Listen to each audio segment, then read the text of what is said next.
I also rise in support of this amendment, and I'm very pleased to work with my colleague from Methuen to get this done.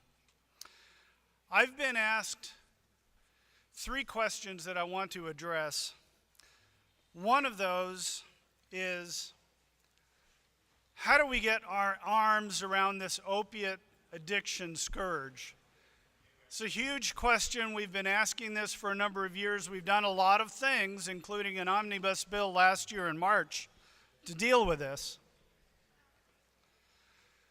But from my perspective, I think we need to look at this from 100,000 feet and say, we need to go upstream. We need to deal with our kids, our students in the schools. We need to put more effort into prevention and education and early intervention so that all of those people will not get to the point where we're dealing with the cost of addiction treatment. That's how we get our arms around this. Similar to what happened with tobacco on a national basis, there was a stream of funding that came out of the federal court decision that was generational in time. And it worked. It was a dedicated pool of funding that we could use for education. In a very odd way, I saw the results of one of these surveys that was done at a high school on Cape Cod, where the children there, the kids, the teenagers, these were high school kids,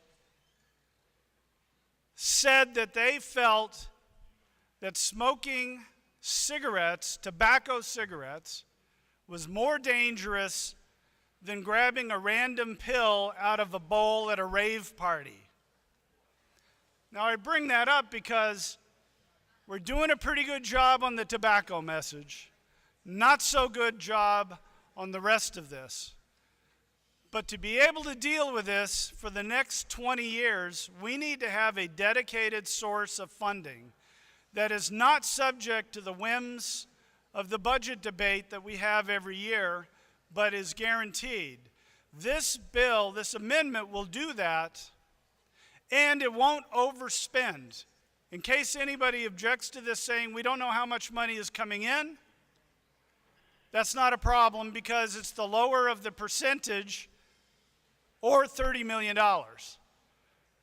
So if 15% of $1 million that comes in is only $150,000.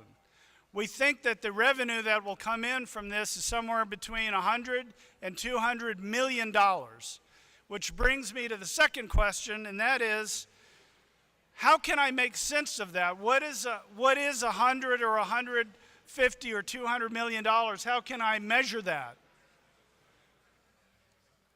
The ABCC, that has a lot more outlets that they have to deal with, has an annual budget of $2.5 million, and they have 30 employees.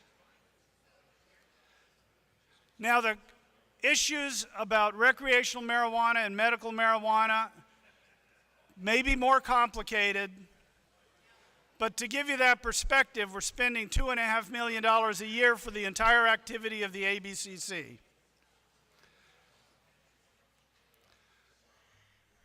That brings me to the third question, and I'll close with this. If someone objects to how we're dealing with this funding, that it's an unknown, $100 to $200 million